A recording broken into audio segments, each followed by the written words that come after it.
Let us take a look. Test, test. Is this really working?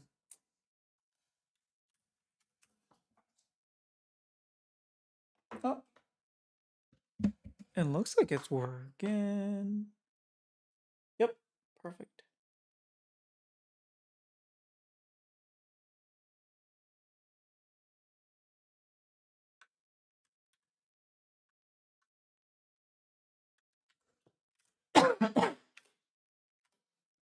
Do I have enough water for this? I do. Oh, I can hear myself.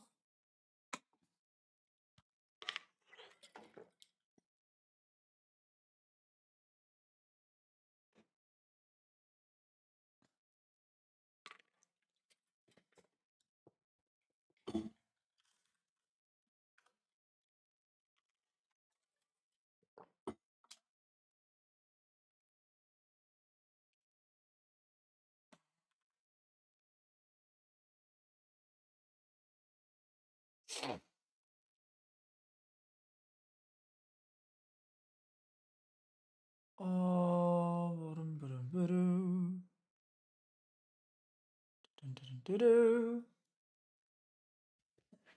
go get a jar of water. Hey, Cass, I have enough water. Yo, Pro Style Pancakes, Epic Finals. I stopped doing homework for finals.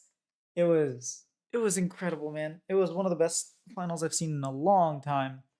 Uh, we can actually get into like whether it was the best finals of all times or not. I think it's debatable, but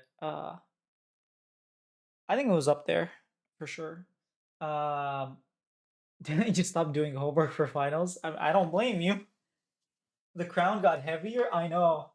Visali Lafia. Yo, welcome to the stream. I made the joke on Reddit. I was like, heavy is the crown, but Faker can bench 405. It's like I've been working out. Um,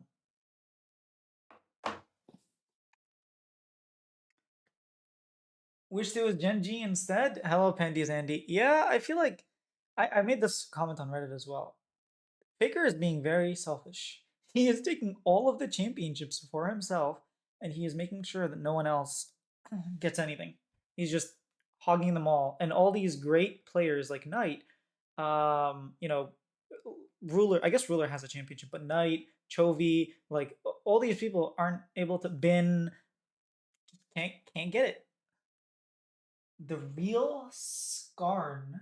Is that Skarn? I'm not sure. I think it's a N or M. I actually have no idea. Wait, hold up. Let me copy and paste it. The real. It's an M. Okay, the real Skarm. The unlucky T1 roster probably breaking up.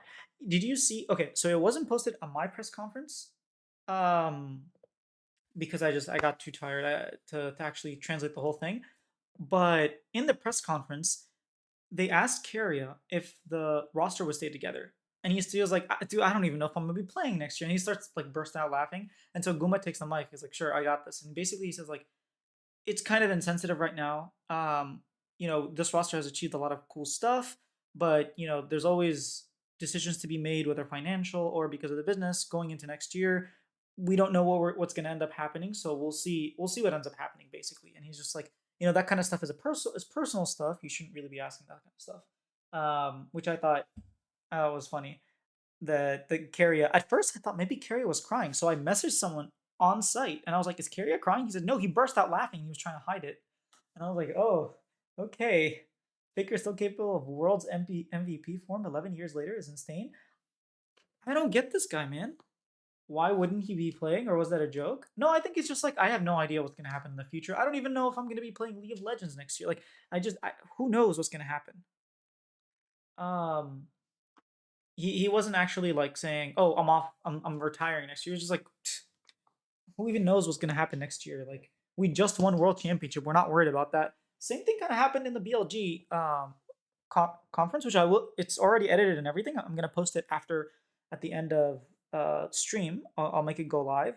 But they asked Elk like, "Hey Elk, is BLG gonna stay together?" And basically it was like, "Look, we had an incredible year. We made it all the way to the end, and we tried our best. Like, this is an incredible roster, and at the end of the day, like, there's stuff that we can learn and improve on and give it another go. But whatever happens in the future happens. Right now, we just we weren't close enough and we left a bunch of regrets on stage, and it was a way of saying like not giving an answer. Um, Gumayushi T1 members gave that same answer last year as well. Oh, hello, Flower Can't Bloom. I didn't know that. At least I don't remember that. Daniel Park, well, hello. PR answer with LPL salary cap. I don't think they can attract any T1 members. Well, other teams can attract other T1 members. Like if you're like KDF, right, and you want to bring in Zeus, like he's gonna be your most expensive member, but you can still pay him more than T1 because T1 has to pay Faker, right? Honestly, been an SKT Faker fan since 2013. But I feel so bad for Knight. Me too. Dude, Knight looks so destroyed. And at the end of the interview, based at the last question, Ashley King basically asks everyone to give like parting words, and he's just like, "I'm sorry. I'm so sorry for disappointing you all. I tried so hard, and I'm sorry." And I was just like, my heart was breaking when I was there. I was like, "Oh my god, the guy is just like distraught." He's done everything he can in the past like 2 years. He won 4 championships in a row. He's done so much, and he's just like, I'm sorry.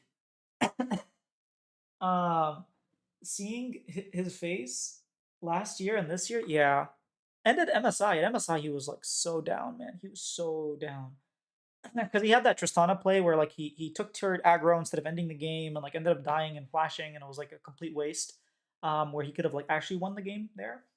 Yeah, Carrier was obviously saying that as tongue in cheek, but some people took it literally. Oh, I didn't realize that. It was kind of obvious. You're not the Daniel Park I know, right? I have a friend with the same name. Aren't like T1's contract grandfathered into the salary cap? I think only so. It's kind of difficult because the full rule set isn't actually out there. But basically, it's if you win a bunch of international tournaments, you can bypass the luxury tax on the salary cap. So I don't even know if they get to bypass it because they won 2 world titles and EWC in the past 2 years.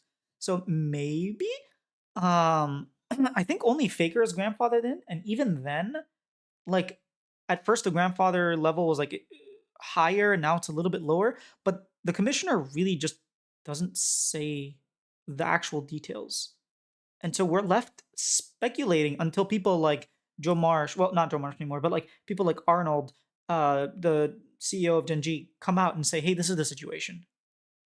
So I really don't know. Um, get leniency because having won multiple international tournaments. Yeah, exactly. Fire Temple. I should have read your full thing. Probably not. Oh man, I thought we got some friends. World skin prediction. So okay, Zayu said it's either Camille or Gragas. My guess is going to be Gragas. Owner said it's probably my best champion Vi, or what did he say was the other option instead of Vi? It was Vi or Zhao. I think it's going to be Vi, if I had to guess. Um, Hello, mate. Your stream pretty cool. That's why I followed you. Thank you for the follow. I will make you a friend and a fan if you don't mind. Kindly chat on my Discord. No, thank you. Yo, Marn, how's it going? Uh, I- my guess is it's going to be Gragas, Vi, mid lane. I mean, Faker basically said whatever the fans want, so he just has all the skins he wants. Like, what more does he need? I have no idea. And then who's the third? Jin. He said it was between Jin and who? I forgot what Varus is what he said. I don't remember what Guma was trying to pick between Zinzao. Yeah, I can't remember who's the other one. It was Jin or someone else. My guess it's not gonna be Jin. It's the someone else. I feel like Jin already has a lot of cool skins, and if it's Varus, probably Varus. And then for it seemed like Carrier wanted to do. Oh, it is Varus. Yeah, it seemed like Carrier really wants Renata, but then he posted a poll, and I think he's just gonna do what the fans want. And I think the 3 options were Renata, Nico, and Pike. And I think fans just all want Pike, so it might be Pike. So it might be Gragas, Vi. Mid lane, I have no idea. Maybe Galio. We got like a really cool Galio skin. Varus, Pike. Honestly, I can see it. I don't know. I don't like last year's Wolf skins. The splash art was really cool, but I feel like in-game models weren't that great. Um, I still think IG are some of the best models we've ever seen. Yo, Kite. I hope he goes with Renata. I think he, in his heart, wants Renata because he was like, yeah, I played really well on Renata this year, and so I might just go Renata. And he was like, maybe Pike too. So I don't know. And then he posted the poll on Instagram. So if you want Renata, you should go to his Instagram and vote. Um,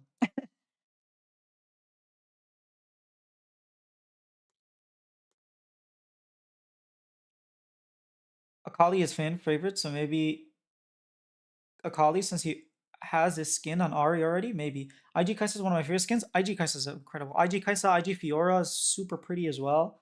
Like the white and black is very sleek, very sleek. I like Fnatic Janna.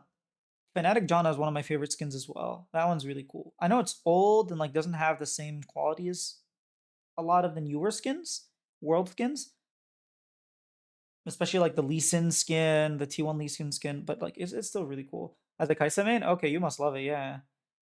Did you get the new Kaisa skin? I know there was a new Kaisa skin that looked really cool splash art, but people were saying the model is like kind of sucky. And other people were like, the model is very similar to the base skin of Kaisa. So if you like the base skin of Kaisa, this skin is for you. But yeah, I don't know. It was it was insane. The first three games were like stomps. Game one was an absolute stomp. Game two looked like it was going to be BLG stomping again. But then like top lane dive after dive after dive happened, and like T1 just ran with the game. Game three was another stomp. They got first blood in every BLG got first blood every single game. There's so like twice in a row they get first blood on Ashe, and then yeah, game four happens and they're T1 are down. Smolder is scaling, and then BLG just make one mistake. I think that the main mistake is like Rakan should have insta ulted instead of Wing Silas, but like you don't expect him to make such an amazing play. So I can see why he didn't do that, and he just like, oh, I'll just W him. But yeah, it was all over. Like Faker made an amazing play to keep them in that game.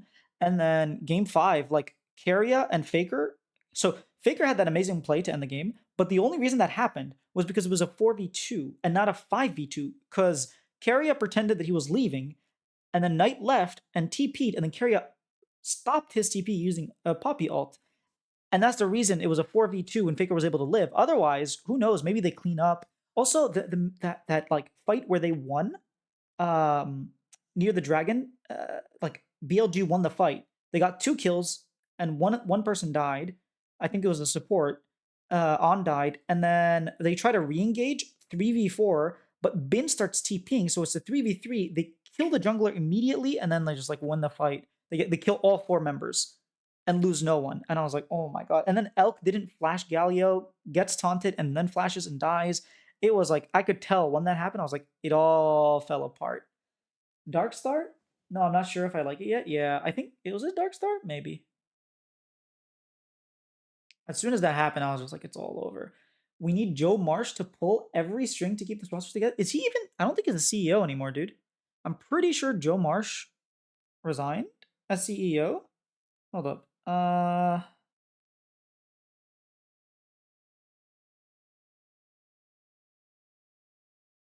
I think Joe Marsh is no longer the CEO. Anyways, yeah, whoever, yeah, someone needs to keep this roster together. They honestly made the team so fun to follow with their unpredictability. Yeah, and like I'm down to see this roster again. I know most people are like, yes, please keep the roster together, and it's like very unlikely because of the stress of being on T1. Because not only like this year, they made it to a lot of the finals. I know they didn't make it to summer finals and MSI finals, but they made it pretty far. It's just there was a lot of stress. Like at the beginning of the year, they had the KC show match, and then they went to spring finals, MSI lower bracket finals, and then EWC they won finals. Then they made it to spring lower bracket finals, and they won Worlds. And before Worlds, they went to Hong Kong for like their little meet and greet. And like it's just such a stressful environment with the fans constantly trucking you anytime you lose a game, and just like a lot of pressure and a lot of activities and events. Like if you watch content that has T1, they'll be on like variety shows. They'll be like there was I talk about this a lot because I think he's actually a really good pianist. But Faker was live on stage in front of like an auditorium playing Rivers Flow Through You on like a piano. And I was like, oh snap, that's really cool. And then like all these like shows and programs that they're on and guests invited and their own like little things. And it's a lot, man. It is a lot. They don't really get much rest. Burnout gets to you, man. Burnout gets to you. So I think it's hard to just stay. They have Red Bull event in December. Oh my god. Yeah, it's just hard being on T1. Um, so I don't think the roster stays together. If I'm okay, if I'm Zeus and I just won Worlds twice in a row, and another team is offering me more money, way less stress, and like more leadership, I can like grow myself into the player like more of what I want to do, be the main like carry of the team. Do I do it? Maybe. Like I wouldn't be surprised if I don't, because who's to say this T1 team could replace a Zeus and be better? Like if Zeus goes to Genji, in his mind, he probably thinks Genji wins next split as well, right? And like Zeus hasn't won domestically. He won once, but all the other times he lost. So maybe he's like, you know what? I kind of want to like win a little bit more domestically as well. I want to win in front of my parents. I want to win in front of my friends.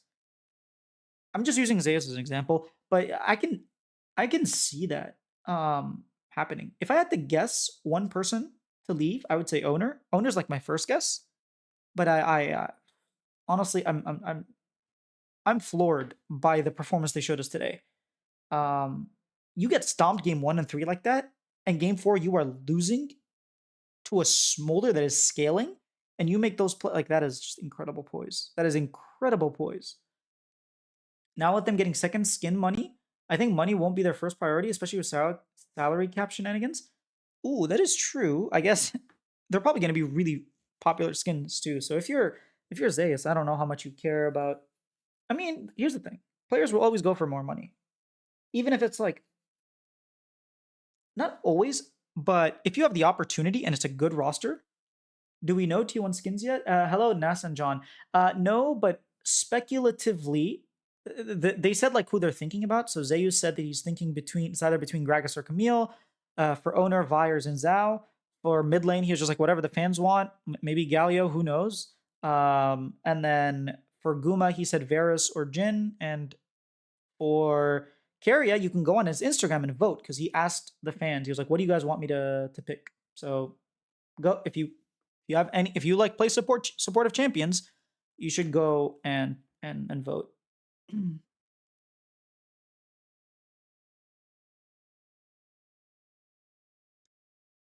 I remember Bang Wolf were telling the T1 players last to never leave T1 because it's only downhill from there. I mean, I can see that for Bang and Wolf.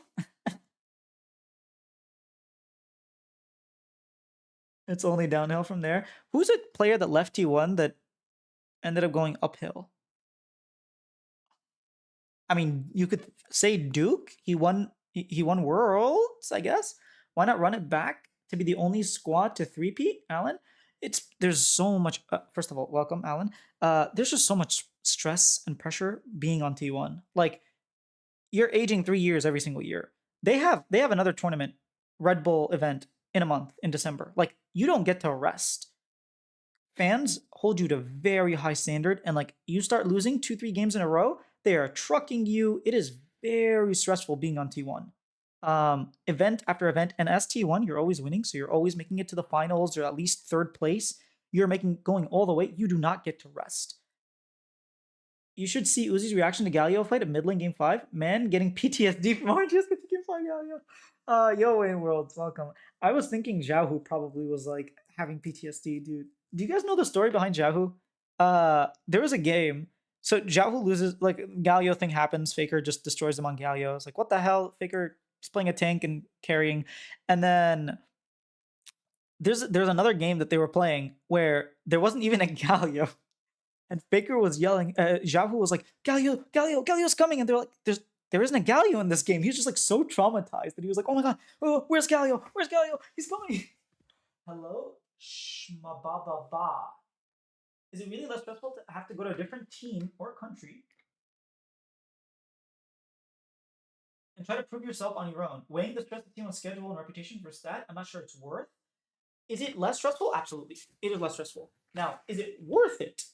That I agree with you. Is like it's big up in the air. But is it less stressful? Absolutely. It just is. Like you look at other players that talk about their experience on T1. Look at Huni. He has one in English. Like it's night and day. Being on T1 is just extremely stressful.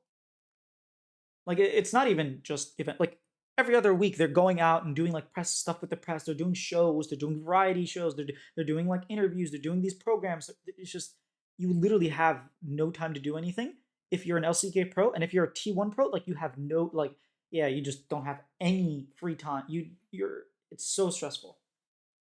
I feel like T1 will do everything they can to keep the players, but if the players are feeling different and they have no choice but to let them go, I think so too. If look, if I'm T1's like general manager, I'm like, keep this roster. It's a fan favorite roster. Who cares if we don't win next year? We have an incredible roster. Don't throw it away over something that we don't even know is going to be great. That's like my perspective, but who knows? I was not feeling confident when Faker picked Galio, but damn was I wrong. Dude, yeah. When I saw Faker pick Galio and then I saw them pick Ari, I was like, Ari into Galio? Are we for real?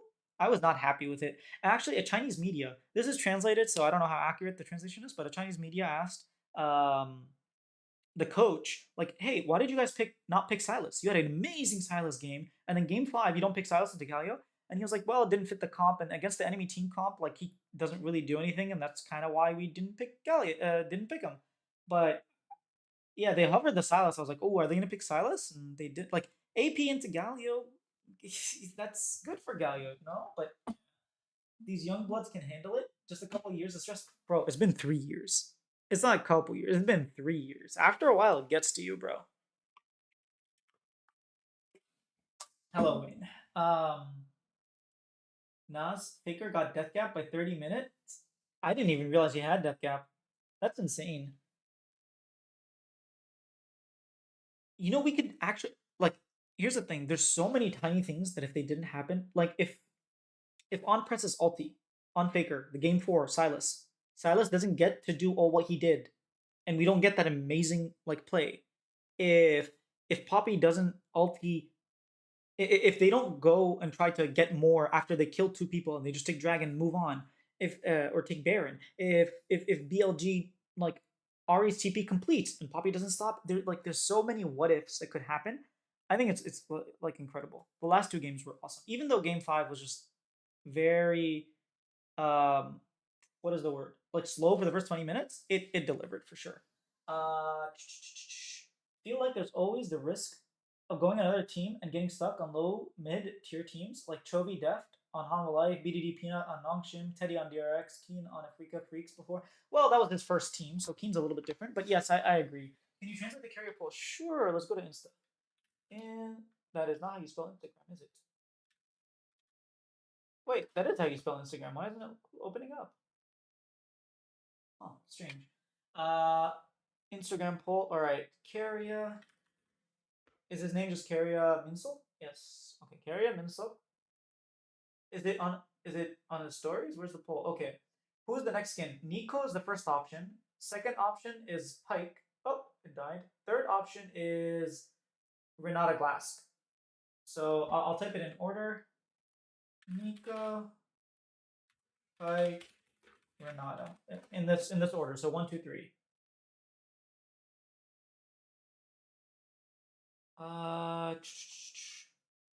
Where did chat go?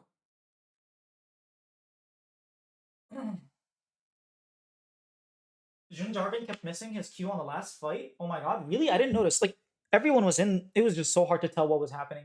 Knight's shocked face at the end says it all, dude. Yeah, I was actually very surprised. I was like, why does Knight not TP? And then I was like, Knight doesn't have TP. Why are they going for this play without TP? And then in the replay, you see Knight TPs. Poppy walks away and then comes back, ults night out of the TP. Ah, it was insane. I was just thinking the physical stress of being on T1 are worth enduring for these hyper competitive personalities. I agree. But if you know Owner, you know that he's kind of a shy, like self doubting kind of person. I'd rather grind and burn out than retire, go somewhere else, and lose repetitively. So I agree with you. But when you're in under all that pressure, it kind of sways your mentality. The reason I say this is like I've been under certain pressure where it was like for years I was through a lot of pain, and like I can tell before and after I have changed a lot as a person, and the things that I thought beforehand were very different from how I thought while I was in that pain, that constant pain, and then afterwards I think differently. So I do think that there's some similarities, and like the stress can definitely get to you.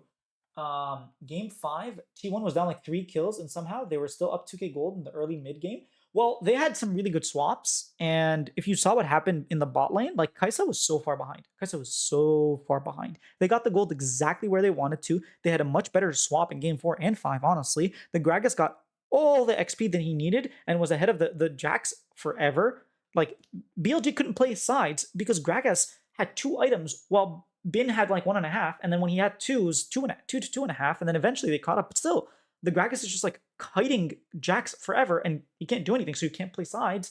Ari can't match the like. It was in a very difficult position, and BLG made really good plays to get ahead.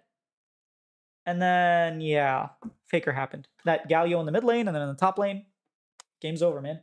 But of course, they're already so successful, they might be satisfied. That I get. Yeah, maybe. Maybe they think they have a better opportunity. That's the other thing. Maybe like let's say Genji want Owner instead, or like instead want Keria instead of Lehens, and everybody's like, oh, that's an upgrade. Or they want Guma Yushi instead of Pays, and everyone's like, oh, that's an upgrade. Maybe Guma's like, you know what? I could win Worlds on this roster. I could not only win Worlds, but I could win Worlds and win LCK and win MSI because I've never won MSI.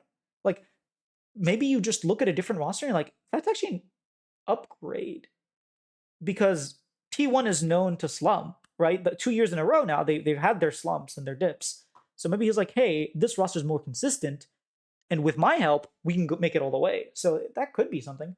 Unfortunately, that's not like a question you can really ask in a press conference, but on a one-on-one interview, I'd love to be able to ask them. That's fair. Thanks for the insight. No problem.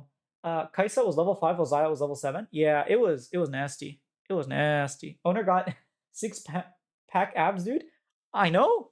He used to have a black belt in Taekwondo. He's just I asked him, I was like, you look like you're a very confident jungler in the plays and the mechanics. And he was like, you know what? I'm not actually a very confident jungler. I'm not a very confident person. And I was like, oh, never would have expected. And then I asked him who's a better singer between him or Guma, because they're both like prolific singers, and you can actually look them up. They're actually really good singers. I think like Owner is better, but to each their own. And then he was like, I can say I'm pretty confident that I'm better, but I'll let you, the fans, decide. And then I was like, oh, so you are confident? And he just laughed. But yeah, overall, it's like what this group of 5 players have done. I know everyone's gonna look at Faker and everyone's gonna be like, oh my god, Faker's amazing, because he is. But this group of 5 have done things like this roster has achieved what no other roster has ever done. First of all, they made it 3 back-to-back finals. They won 2 of them in a row. They like have not missed top 3 of any tournament they have competed in, which is insane. They won 5 titles. 4. Wait, they won 1, 2, 1, 2, 3, 4. Yeah, they won 4 titles if you count EWC in the span of 3 years. Okay, that's not very impressive because Genji did that too, but Genji did more in the past 3 years. But you know what I mean, right? Owner got the goated low register. Yeah, Owner is honestly incredible. Like he just doesn't misplay. He's so good under high pressure scenarios, which is why I was like, oh, Owner's like not. He's a very confident jungler. But he's like, I'm not. And then he's so confident in the way he plays, and under high pressure, he thrives. It's very rare that you see people thrive like this at all to begin with. And then under high pressure situations, it's incredible. It really is. This guy needs to be studied, man. He's a monster. Faker dropped the weights at the end. Yo, Scales. I know. Faker went like Mike Guy. Like Goku level of Super Saiyan, he was like, I will not let you destroy my world. And he was just like, Frieza, just straight up. Instead of, hey, yes, owner is the man. Hey, Rachel, welcome. Yeah, owner, I think owner is probably my favorite player of this like ZOF roster. I think it has to be owner. He's first of all, his personality is super chill. He's very level. He's like the shy, cute little kid. Oh, did you guys see Guma and Zeus? I don't want to say like flirting with each other, but like there was a question. A question was like, who do you want to share the success and the victory with? And then Zeus was like, well, maybe Gumayushi because we talk a lot and we share feedback with each other and whatnot. And then Guma was like, honestly, I don't know, maybe Zeus too. And they were just like all laughing. Do you think Zeus or Bin did better? Ooh, do I think Zeus did? Dude, I think Bin played incredible. I think Bin had a phenomenal series. He played absolutely insane. Who do I think played better? I don't know. I think they both had like very high level play. I think I'd have to go back into the games and check. The thing is, they were putting like BLG were putting intentionally putting Bin behind in order to get gold elsewhere, and then they were losing the swaps. So games 3 and 4 was really hard to judge because they were intentional, whether it was intentional or not. They made decisions that led to him being down in gold, regardless of the 1v1. So it's kind of hard to compare. But I think both of them played phenomenal. Like Zeus was cold. Zeus was like holding his spells on Gragas. He played really good. He played really good. It was nice to see him game 4 just hitting every single Rumble ult that he had to. And I was like, where is he on the screen? He's not even in range to hit the Rumble ult. Somehow he was just doing it so well. He was playing the Rumble really, really well in game 4. Game 5 as well. Like his Gragas play was phenomenal. It's a pocket pick for him, but like again, it was phenomenal. Everything that you want. I don't think you could want any more from Zeus. And Bin tried his heart out, man. There was a question, someone was like, you made it to finals 4 years ago. Now you made it to finals again. You were so close. What do you need to do more in order to race the trophy? And he was like, just be better. Like Bin looked destroyed during the press conference. He looked so destroyed. I felt so bad every time someone asked him a question. There were like 3 or 4 questions to him. Most of the questions were the coach, but I haven't uploaded. I'll upload it as soon as we're done. So like maybe in an hour or so. Um, and then there was a tweet like maybe an hour ago or so now where Bin just put like a broken heart, and then there's like a few hundred comments on it, and then right after he's like, "How can I sleep?" And I was like, "No, the guy is just like probably crying his heart out right now." I feel so bad for Bin. I feel like Bin Knight is incredible too. Don't get me wrong, but out of everyone, if I had to pick one person to give a championship to, and I would pick Bin. Man, that guy, he tried so hard and got so far, but in the end, it just didn't even matter. Zeus gapped Bin. I don't know about gapped again because like team play and whatnot, but I think they both showed why they are the 2 top laners in the world right now, and maybe yeah, like I think they proved why they deserve to be in the finals. IMO owner is one of the best new generation playmaking junglers, and Canyon as carry jungler. Yo, Gum Lape. Yes, I agree. I agree with that. That is a very he's incredible on playmakers. His Vi, dude, Vi is a trash champion. Anyone who plays Vi looks horrible. Meanwhile, this guy plays Vi and he just like makes it look like he's broken. I don't understand. He got a soul kill on Kindred when Kindred had 9 stacks. Like he's something else. Faker, make sure his 5th trophy is for trophy. Oh my god, Win World. I need to tweet that out. Holy crap, that is hilarious. I'll tweet it out later. My 5th trophy is for. Dude, that is hilarious, Wayne. That is true. Yeah. Faker should swap the jungle and they should pick up Chovy so he can say his 6th trophy is for Faker. Ooh, now that. If that does happen, we gotta keep that out. Oh, Bin tweeted. Yeah, hey Flower. Yeah. I missed your message. Bin just tweeted that he can't sleep. It's so sad, man. It's so sad. I think it's a huge gap between a huge gap between Zeus and Bin. and then the next top laner. Yes, I agree, Rachel. It's like a canyon, literally. And I think Keen is that third top laner. And I think that like the gap is big between Keen and then the other two. And then the gap between Keen and everybody else is like the Grand Canyon. It's crazy how much above everybody else these top laners are. Vin deserves a world, man. I agree, Pro Style. I completely agree. We need T1 Canyon Faker? No, please don't give me Canyon Faker. And Genji owner Chovy. Oh, okay, Gum. Okay, Gum. I see what you're doing. I see what you're doing. Honestly, I'm down. That would be hype. That would make the if owner gets the better of Faker, he'd be like, "Oh, I was the reason you were playing so good." And if Faker beats owner, he'd be like, "Oh, I was the reason you won any championship. You were just my dog. Like my I kept you on a leash." Dude, honestly, I'm down for that. That is a great idea. My boy is going through it. Yeah. Second finals loss? I know. Second in the year as well. He lost MSI to Genji, and then now he lost to T1. It's sad. Like, think about game one. You finish game one, absolute stomp. And then you're like, okay, we have this in the bag. And then you lose in 5. You were up 2-1.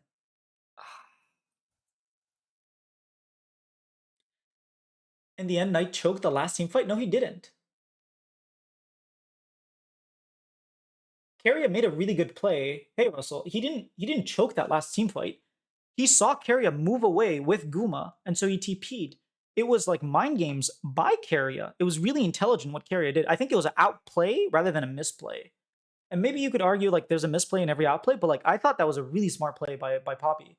Commentators were hating on Bin TP, but they just had to wait. Should have been the Bin Legacy fight. Yeah, Genji also ites that fourth game easily after T1 into top. Yeah, yeah. Game 4. Oh yeah, it wasn't top. It was around the dragon area, no? Maybe I'm misremembering.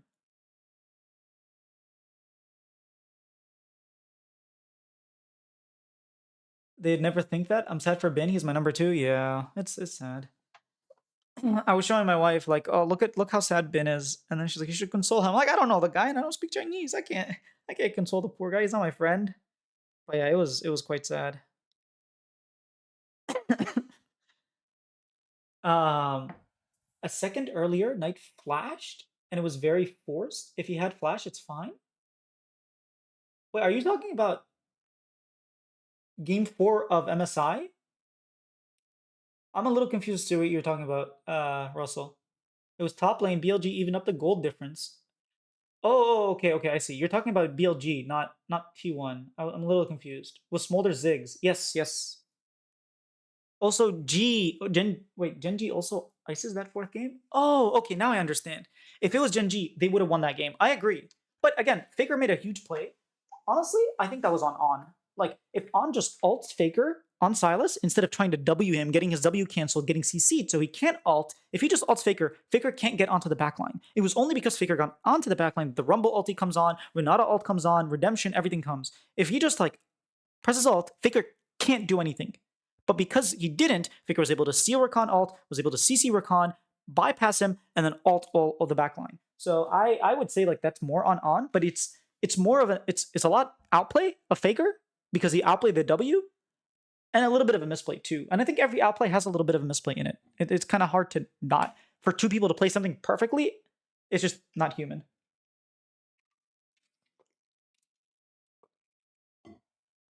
Feels like owner might leave T1. That's what I was saying, Gum. I think he might leave. Not for a better paycheck, but just his personality. All their contracts except for Faker end, by the way. So yeah, his contract ends this November as well. But like literally everybody except for Faker, the 4 contracts end. No, because Genji doesn't have the money. I mean,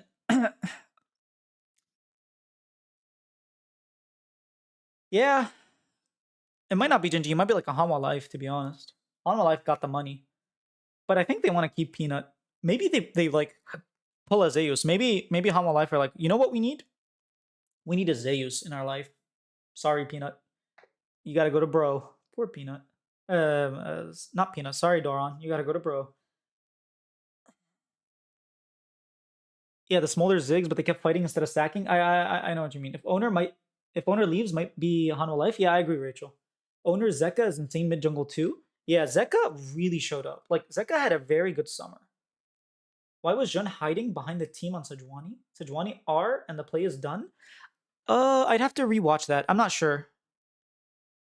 Maybe he didn't want to get. I don't know. Not sure actually. That Bin TP was not very good. Faker Taunt was goaded. Knight too far forward. You're talking about game 5? I think it was fine. It's the fact that Knight, yeah, Knight didn't TP. Peanut has left, I thought. Isn't going to the military. I mean, it's not 100% confirmed, is it? Steve Allen, that's not very nice.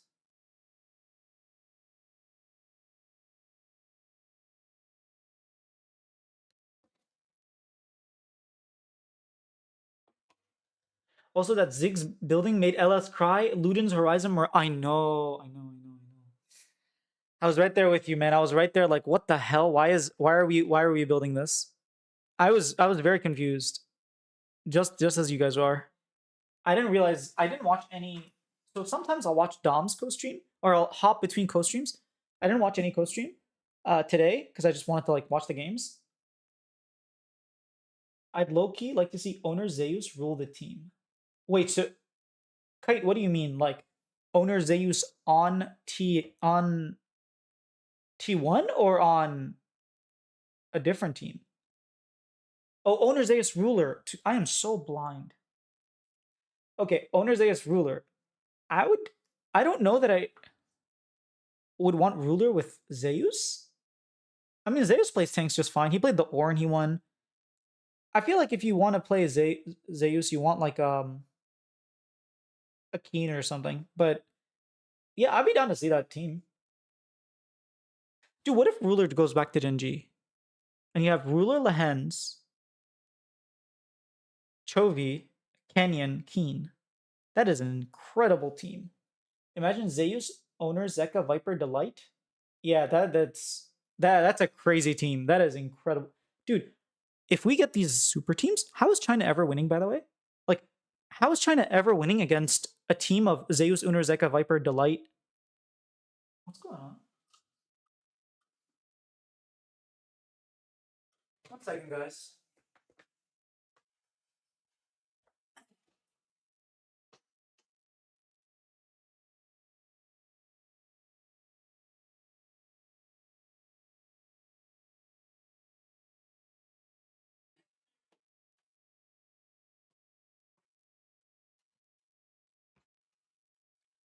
Well, that was strange. Um, yeah, how does China win, man? Like, what super team can China even assemble that's better than this BLG roster? I know people can be like, oh, replace on with missing, replace on with Mako. Like, sure, but still, like, how much higher does your ceiling even go? Not sure. I'll have to take a look. They might need someone to step up shot caller and Hanwha Life. Uh yeah, that is true. Peanut is super big on like Hanwha Life for being the shot caller, so maybe Hanwha Life would have problems without Peanut. We'll see. Maybe they pick up Lehens, Viper Lehens. Opting is gonna be hype. Yeah, yo Pepe La. Um Zeus Kanavi, Chovy, Ruler Carrier. Oh my god, Flower Camp Boom. Where have I seen that lineup before? Dude, that is destruction. Ooh, dude, there are so many combinations. Watch, we're not going to get any of these combinations because of salary caps, and we're all going to be sad, but that would be phenomenal. We would have so many contenders. Like between Hanwha Life, I think KT are trying to make a super team. There's a team that's trying to make a super team. Oh, it's KDF. And then T1, dude, going to be amazing. And Gen G, owner still says he's not confident with shot calling. Yeah, owner in general, he says he's not a confident kind of guy. Genji don't have the money. That's true, Kenneth style. That's a problem. But like, if the players want to take salary cuts, because Zeus has all the skins in the world and like doesn't have to worry about money. Same ruler has all that money from JDG. Kanavi as well. They don't really care. Keria has all that money. Chovy is like the person that is the star player, so he can get all the money. Maybe they all take salary cuts. Ruler Genji makes most sense to me. I don't know where else he goes unless KT. I don't know. I'd be surprised if it was. I mean, what if he goes to T1 if Guma leaves? It could happen too. That's over the new salary cap. Yeah, I don't know. The thing is, we don't have all the details about the salary cap, so it makes it very hard to like understand when does the luxury tax even hit. Aren't they going to military too? Ruler doesn't is not going. Ruler and Kanavi are exempt from military because they won Asia Games. Unless Kenyon takes an even bigger pay cut. Yeah, and Chovy does too. Pays was oh, that's true. Pays was giga cheap. Import more Koreans, I guess. Omega Law into China. I mean, not with the new salary caps. Genji shouldn't drop pace, to be honest. He has a bright future. I think if you're going for the win next Worlds, you drop him. If you're going for the win in 2 years, then you don't drop him. I think like he can definitely develop. But this World, he kind of threw Worlds. Are you sad BLG came so close? I am very distraught. Dude, seeing Bin look completely destroyed is just so sad. I'm gonna change the title of the press conference. I haven't released it. I keep thinking I did. I just uploaded it, but I haven't released it with the BLG members. And like Bin looks so distraught. I think I named it something like Elk answers if BLG are gonna be together. But then next tomorrow, once like the spoiler time is over, I'm going to because I don't want it to have any spoilers. I'm gonna change the name and be like BLG Bin looks so destroyed after losing to T1. Why do people pick Chovy over Faker? Yes, he doesn't miss a single CS and manages his lane really well, but he's not a playmaker like Faker is. He's not. But he's much more consistent. So like Faker has those dips where he has to bench himself, like he's playing very, very poorly. Or even like, I mean, think about it. Chovy has beat Faker 10 times in a row. And he just lost now. So in general, I'd say Faker like did get the last 3 world championships and won 2 of them. Yes. But like look at last MSI, look at 4 splits in a row that Genji won. It just really depends on what you value. But in terms of consistency, I would say Chovy like has proved that he can be in that conversation for whether you want Chovy or Faker. Now, if you want Faker for shot calling and whatnot in clutch plays, I understand that, but he's definitely in the conversation. Like you can't say Chovy beat Faker 4 times in a row and then be like, oh, he's not even in the conversation. Why are you talking about Chovy versus Faker? Which I know you're not saying that, but I've seen it online. I'm like, the reason is he lost 4 finals in a row to him. That's why we're bringing him up in the conversation. I don't know. C-Sport, Bright Futures, usually players hitting their prime year 2 and 1. Pace doesn't seem to have it when it counts. Yeah, I think that's fair too.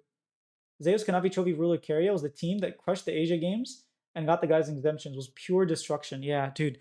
That team was better than JDG, wasn't it? Honestly, that team is better than JDG 2023. Give me Asia Games 2023 on Gen G. Aren't there rumors of Team IG? I heard that the rumors were there, but it's not true. That's what I heard. I heard yes, there's a rumor like the new owner is like a super fan of the old IG roster and wants to bring the Shy and Rookie back. But from what I heard, like it's not actually going through. Like Paige was a rookie and Kenyon already took a pay cut this year. That's true, Kenneth. The salary caps are really gonna hurt. We might not have amazing rosters anymore. Maybe China just wins because of salary caps. I think they should stay together one more year for this new format. I think that would be really cool. Like, yeah, we've never seen First Stand. It's gonna be in Seoul, Korea. Like maybe they go there and they win. Like who knows? I think there's a lot of opportunity. If Genji has cap issue, I don't see how T1 also wouldn't. T1 has won like 3 international tournaments, so they get. I think the more international tournaments you win, like you're exempt from not exempt, but the luxury tax becomes higher, so you don't or further away, so you can like delay it or you can spend more money and not hit that cap. So that might be part of the reason why T1 isn't as affected as Gen G. I don't think Guma won't leave T1 because he wants T1 legacy like Faker. Honestly, he definitely could be their legacy AD carry. I wouldn't be surprised if he stays there and just retires on T1. No Gen G players. Kenny and Lehens and Keen going to military. Oh, Gen G players. How old are they? I mean, Canyon is younger than Lehens and Keen, so it wouldn't be Canyon. Lehens and Keen, I think, have 1 more year, no? Before they can defer it for 1 more year. Um, let's see. He's 25. Oh, they have 2 more years. They can defer up until 27 years old, if I'm not mistaken. So they still have a couple years to keep deferring, if they really wanted to. Now I'm not entirely sure how that works because I'm not Korean and I don't know, but it's hard. How do you measure clutch factor? I mean, how often are you clutch in the biggest tournaments of your life? At World, at MSI, at these like finals. That's kind of how you measure it. Like last year, Faker Azir, owner like Rel engage, where he flashes the Ash arrow and gets like a four man Rel engage. That's kind of how you measure it. I don't think there's like a stat for it, as far as I'm aware. And even if there was a stat, it would probably be heavily biased. So even then, it wouldn't be a very useful stat because people would disagree on it. Bin tweet can't sleep. I know. He tweeted that he can't sleep. I feel so distraught for Bin. I feel it's like my heart aches for Bin. In the press conference, he looks absolutely destroyed, and now he just looks he can't even sleep. And with the broken heart emoji too. Gen G 2024 was better than JDG 2023 in my opinion. I disagree. They're 80. First of all, Ruler was better than Pace at all times last year than this year. So just there, I think there's a gap. Everyone on T1 has 30% discount from luxury tax. Oh, Kenneth, this is amazing. Oh, snap. Okay, okay. Everyone on T1 has 30% discount from luxury, and Faker has 50%, I think. Do you know if there's an article or something, even if it's in Korean, where that's there? I've also been calling you Kenneth Style, but you're Kenneth Shile. So there's that. I'm blind without my glasses, so ignore me. Although with Carrier's interview, he might retire. Not gonna lie. No, he was just joking. He was being facetious. He was just he like burst laughing after saying that. He was like, "Oh, I don't even know if I'm gonna play it next year." And then he started laughing. And then Guma took the mic. He was like, "Give it here." I heard he threw up a lot after the game from the pressure or something. Carrier? I didn't hear that he threw up. That's what I thought too. Yeah, crazy to think that Owner has two worlds now. Meanwhile, Canyon has one. Actually, that's right, dude. Is Carrier the first, the second? Oh, Beryl has two world championship as a support. Wait, isn't Owner just the first jungler? Oh, Bengi, never mind. Bengi has more than one.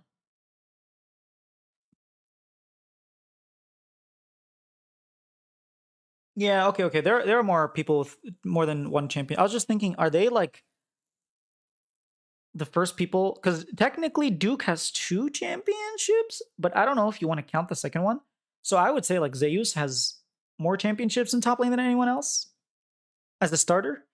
But yeah, Owner having two worlds while Canyon only has one. Like the gist of Canyon's career is better than Owner. Like there's no doubt about it. But the fact that he has more worlds already, that's crazy.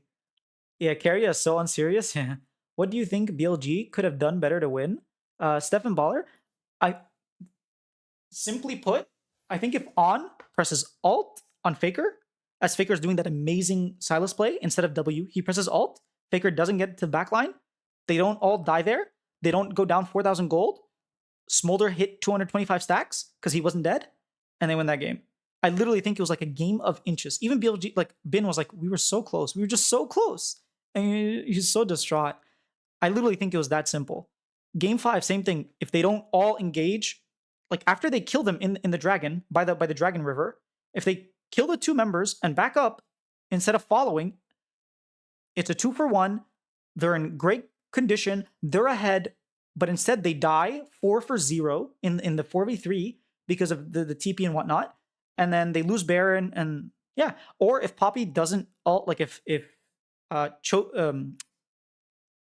Knight just like backs up a little bit more, so Poppy can't ultimate a TP, they go to that top lane, they kill everybody top lane. It's a 4-for-0, or sorry, 3-for-0, maybe 3-for-1. All of a sudden, you're back into the game. Like you stalled out the Baron, you even the gold. Like I think it was games of inches, honestly. Game 2 as well. If they just TP early into that top tower, they were so far ahead. Ash got first blood again. Game 2, like they definitely didn't need to all die top lane. That could have been, yeah. Like there's so many, like one play goes different, and T1 aren't on their victors. So I think a lot of stuff could have gone differently. It's just at the end of the day, T1 clutched up. Massive respect, just massive respect. So sad. BLG loss. I know. Relentless. I'm like, Bin is just like tearing my heart up. I think it's just, it's so sad to see. You can tell he tried his absolute hardest because he was just like, I said this earlier, but someone asked him like, what more do you need to do? What do you need to improve on in order to actually lift the cup? This is your second finals. Last 4 years ago you were here. Now you're here. You're close. You just, what do you need to do? And he was like, just get better, I guess. I don't know. I was like, oh man, that hurts. Poor guy. You just know Bin is lying down in his bed, going over that Galio play in the mid lane, and how different it would have been if they just played it slowly. Yeah, Flower, I agree. Demoralizing to know that you were one team fight away. Yeah, I mean, Bin played really well.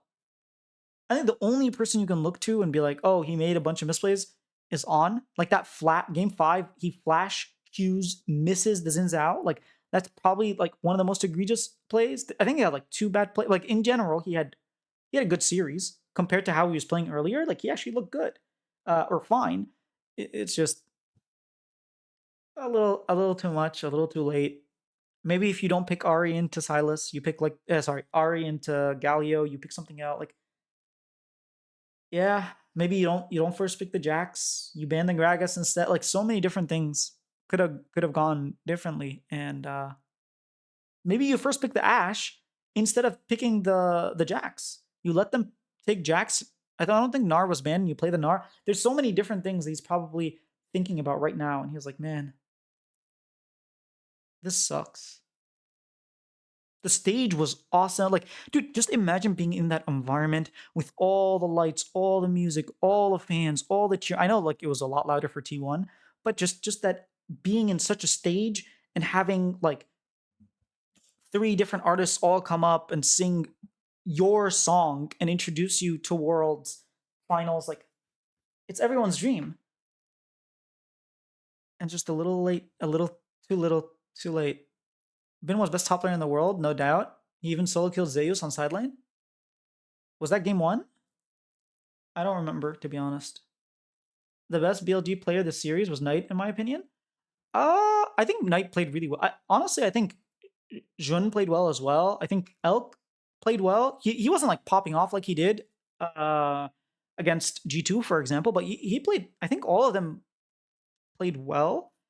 I thought Bin was maybe the best player, but I think Bin was put in a lot of really sucky situations, game 4 and 5 with the swaps, and even to some extent game 2. So I can see Knight just having more agency. Like he was game 1, dude. Game 1, Knight was destroying Faker. It was like 40 CS gap, burnt his flash, burnt his TP, made him go home, base again. He was destroying the guy. And you look at that and you're like, there's no way, there's just no way BLG lose. Like, how do BLG lose? They're just absolute. How do they lose? And then Faker's like, oh yeah, I was just warming up. That was dude. Faker game 4 and 5 was something else. I don't think we've. When was the last time we saw someone make like legendary plays 2 games in a series at World Finals? Like Faker game 3 was incredible last year against JDG with that Azir, won the game for them. Owner as well, like made the game even. Even then they were still losing, but still, like that Owner, I know people forget about it, but he had an amazing Rel Flash ulti. Game 3 against JDG, semifinals of Worlds. But then Faker not only had the Silas play, first of all, he had a solo kill against Elk. And then, like, he saw that angle, even though he was down. He was, like, losing lane to Knight. And then he found that solo kill. He was just starting to get back into the game. And then he makes that amazing play, which is, like, we're going to see a bajillion times. Trust me. We're going to see it over and over and over until you know every single thing about it. You could probably even draw it from memory. And then he goes game 5 and has that amazing Galio play. Top lane and mid lane. Like, just how often do we see 2 of those happen in one series in a finals by the same player? Like, it's just, we're witnessing history. Game 4, Rakan play, he interrupted on the knockup and flashed. Rakan ulted the 2 carries. Yeah, Steph, exactly. Ash Arrow, Flash, we'll never forget. Yeah, dude, that was sick. That was sick. You know, I mentioned this earlier, but like, you know, if Rakan just presses alt, then Faker can't interrupt his knockup. He can't flash alt the two carries. He can't get out. Like BLG win in 4 games. Like it's straight up. It's that marginal of a difference. And the fact that T1 won, like all the stars aligned, and T1 absolutely took advantage of every single star. And that's actually in Faker in the interview. They asked him like, how did you play? How was your performance? Or I don't remember the question, but he was like, you know what? I didn't really do anything special. I like, oh, they asked him, how do you always find these clutch plays? And he was like, it's just I put myself in the situations. I focus on making the good, like playing well, and like when there are times where you just have to make the clutch plays, those times like appear, and I take them. I take those opportunities, but it's not like I'm looking out for them. It's like when they come, I do them. I can't really blame On for that. It was a blank, yeah. Ooh, Guma live on Afrika TV. Ooh, all right. Dude, he must be so happy. Dude, isn't it like late at night right now? Isn't it like 1 a.m. or something in London? Wait, what time is it in London? Time in London. Yeah, it's 1:34 a.m. in London. I guess he's done partying and drinking and stuff, and now he's just like talking to the fans. Baker Silas solo engages on game 4 with Rakan ulti on mid was insane. Rogoff also dude, I don't think any other player sees that angle, by the way. They saw Faker. They marked Faker with Rakan. Like no one, dude. We are gonna see people analyze it day in and day out for the next like 3 months. Do you see Carius Poppy alt on night game 5? Yes, Joseph. Joseph Lee the devil developer. Oh, okay. It was like dot dot dot. Welcome, Joseph. I did. We didn't see it on broadcast, which is kind of sad. I was like, why does Knight not TP? And then I looked at his TP and I was like, what? He didn't have TP. Why are they going for this play? I was so confused. And then I realized afterwards that Carrier basically saved that game with that ulti. I mean, not again, they played the top lane fight really, really well. But yeah, if Knight's there, they probably kill 3 of them. Things could be very different. If Knight's flash charm hits Faker, or if he doesn't even try to attempt it, like so many small things went perfectly right for T1. So it's really cool witnessing history. And I know I wasn't there in person and I wasn't doing the interviews in person, but just the fact that I was given this opportunity, I feel very, very like blessed and privileged and humbled that I was there in the room when Faker walks in and takes his pictures. Like just watching them take pictures in front of the trophy before World start, and like everything, every part about it, every part of the experience, even though it was remote, was incredible. And I can't wait to do it again next year. Hopefully, like I said, I will be at MSI in Canada. We'll see about Worlds in China. My friend is getting married. I might end up going down there. I don't know. But yeah, it was something else, dude. Oh my god, I'm getting a lot of comments on this. I will respond later after stream, but uh, yeah, Keria, that game 5 MVP, another clutch play again. It's the nerves that these players have is incredible. Like Owner Zeus and Guma have only been playing for 3 years, and they made it to every finals. And until they won Worlds Finals in 2023, I want to take us back to 2023. World semifinals. No one expects T1 to win. And everyone says that this team are chokers. They choked MSI 2022. They choked finals of 2022 summer. They choked Worlds of 2022. They choked 2023 spring. They choked at MSI 2023. They choked in summer 2023. They were actually really bad in 2023. Everyone was calling them chokers. They won 1 title and then couldn't win anything. And then they won Worlds in 2023. They beat JDG, destroyed the Golden Road. Like, that was incredible. The fact that you have these players who are just so used to losing have the mental fortitude and poise to do that, to make those amazing plays. This roster is golden, man. Keep this roster, please. Even if they struggle 2-3 split, like they will come back. They know what to do. They know how to like level back up. This roster is incredible. The more I talk about it, the more I appreciate this roster. And again, I'm not a T1 like fan. I'm not. But you must recognize greatness when you see it. What can you say after seeing that world final? What more can you say? It's very rare that you flip the narrative like that from being chokers and like a yeah from being finals chokers like Zeus. Everyone was saying Zeus, Doran's Zeus' father. Everyone was saying that up until recently. Everyone was saying that because Hanwha Life beat them again in summer as well, twice. And now look at him. Look at where Doran's at. Look at where fake Zeus is at.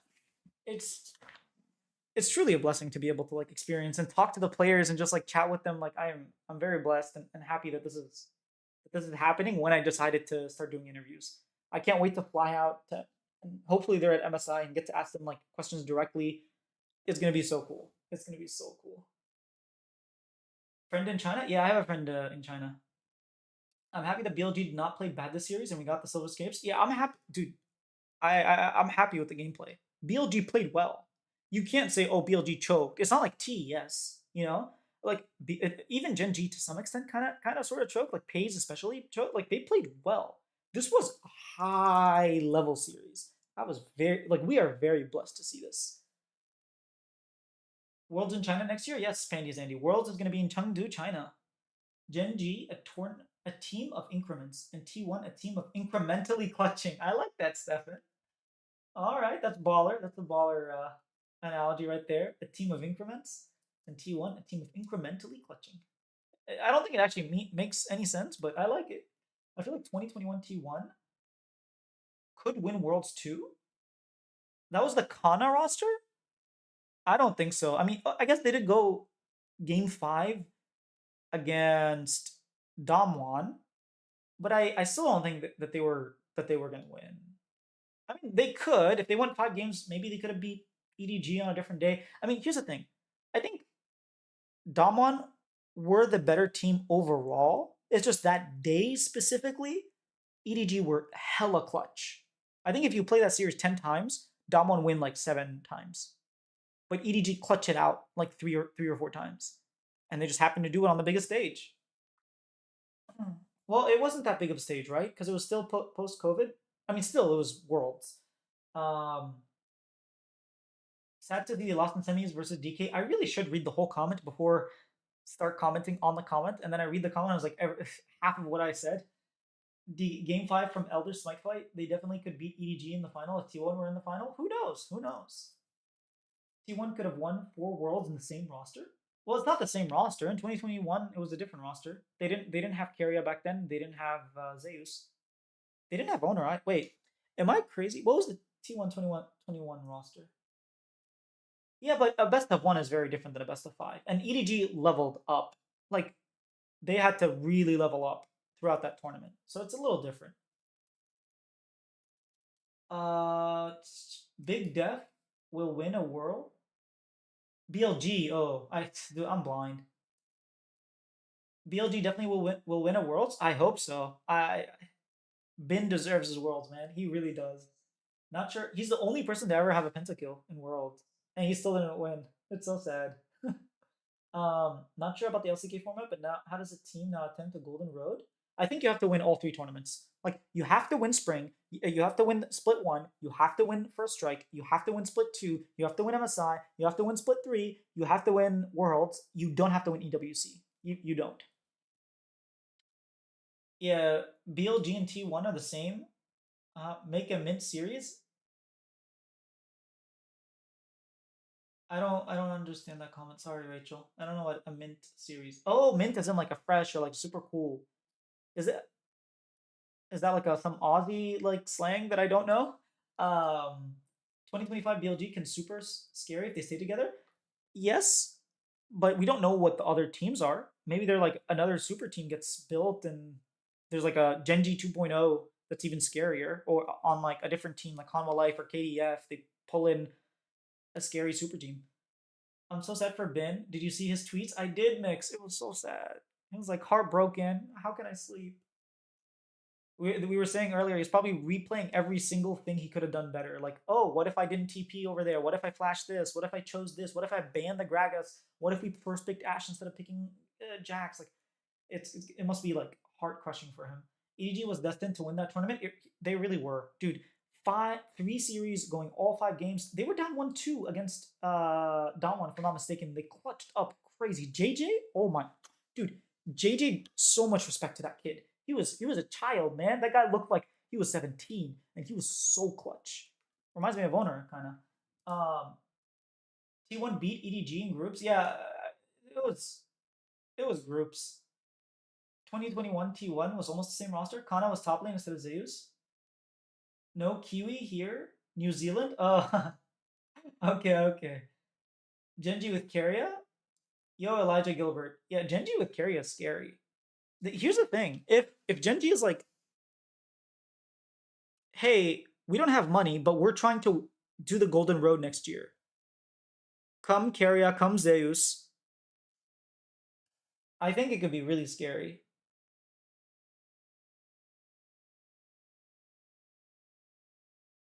Because like, if you're thinking, someone mentioned it earlier, but I was thinking, oh, they don't have enough money to do that. But then like, Zeus and Kyria don't really care about money. They're getting skin money. Like, they're very popular. They have enough money. They don't like, they're chilling. If they want to go for trophies and really want to stack like international and domestic tournaments, because T1 has only won one with this roster, then you can be like, oh snap, like, it's not a bad idea. Maybe we go to Gen G. In your opinion, what makes T1 so good at winning worlds? I don't know. That's I have no idea. I think it's a combination of things. I think the patch, World Patch usually favors T1 because they play in a very exciting manner, and the Balance team tries to make it so that there are exciting champions for Worlds because they want people viewers to like enjoy it, and so that's one thing. I think the fact that the players are extremely clutch, like like I was saying, the poise and level headedness for Faker, Zeus, like Guma, all these owner especially, the fact that they have so much poise is incredible. On the biggest of stages, they were known as chokers, and now we're thinking they're like, oh, they are inevitable. Like they are the past, the present, the future. I don't know. I really don't. This T1 team has something special about it.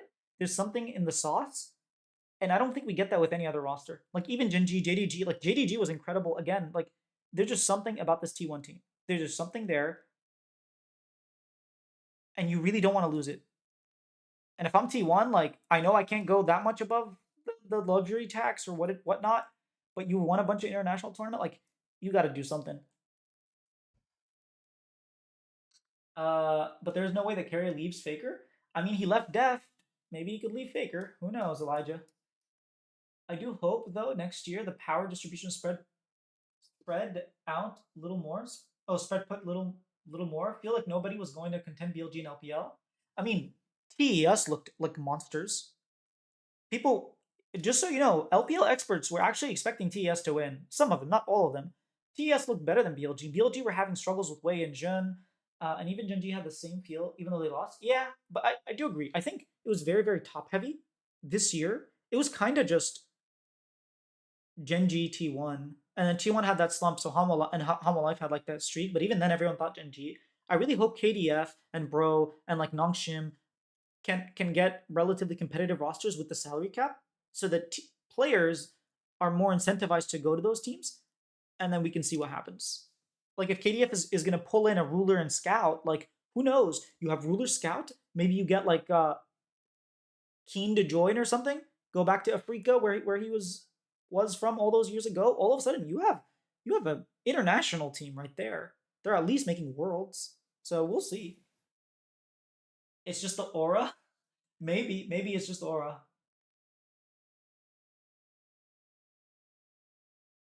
Um, if T1 players leave to Gen G, T1 fans might be so mad at them. Dude, there will be trucks across all of Seoul. They will be so pissed. It's like Messi going to Real Madrid. Yeah, that play on Ruler and semis was last year was amazing. Dude, the amount of amazing plays that Faker makes is unprecedented. Like even Knight, who has an amazing plays, even Ruler, who has amazing plays, just Faker dwarfs them all. He just does. Um, to be fair, T1 made it seem like Zeus was the hardest to convince to stay. He probably would be following a paycheck more than Carry or Guma. Uh, where did T1 make it seem that way? Do you have like a link or an article or something? The 20th will be for my son, who's he's about to beat in the final. Oh, that's hilarious. Imagine beating your son at Worlds and be like, "This one's for my son." Isn't that just messed up? I don't know. That seems messed up to me. I don't know about you.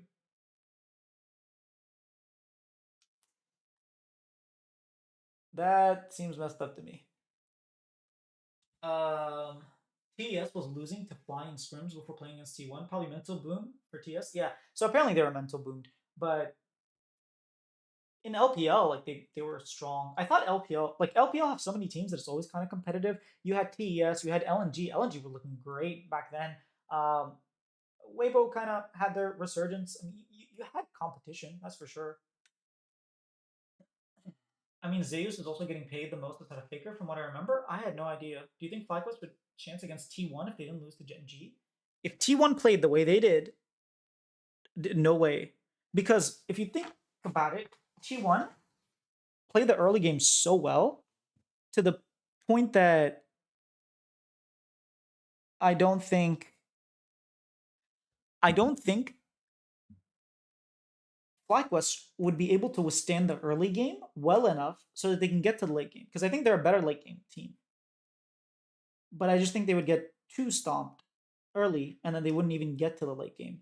But maybe they pull out like different champions that we didn't expect. Like there's always that factor. So it's I don't know. It's like very I wish we saw that matchup, but who knows? It was last year. I remember an interview where Zeus just was highlighted as like the one player who made the decision to stay. I can't remember where it was from though. I'm sorry. No, that's cool. That's cool. Do you think T1's drafting progressively improved per game? I thought the Game 5 draft was really smart. I really liked it. I think they had some really bad drafts. Like game 1, 2, and 3, even 4 seemed like a bad draft. Game 4, besides the clutch, like the fact that they had to do so many clutch plays in order to even like go to game 5 tells you that they weren't drafting very well. Um, but yeah, game 5, I think game 5 they had a better draft. I don't know if it was like progressively got better. I think just like game 5 was much better than games 1 through 4. At least in my opinion, but what do I know? I'm just a potato wearing a Shopify jersey, talking to chat and having fun. Yep. And Genji themselves are a late game team, so their styles kind of matched. Yeah. Blacklist is a scaling team, and you can see in MSI they got turbo stomped. That's true. Early, but they definitely got better, I suppose. I don't think they'd ever get turbo stomped the way they did. They were like mental boom to begin with. Can't wait for Fearless Draft next year. I'm excited for Fearless Draft because it's gonna be different. It's not gonna be like the prestigious tournament like MSI, like Worlds, but it's gonna be something fun and exciting, kind of like Chess 960 or something like Fisher Chess. A different format with all the best players, all the best teams, not all the best teams, but the top 5 teams, and we get to see like a cool little tournament, and we'll also see it like in the split as well. I think for NA it kind of sucks because it's only best of threes. There was Zeus comment for this, I suppose.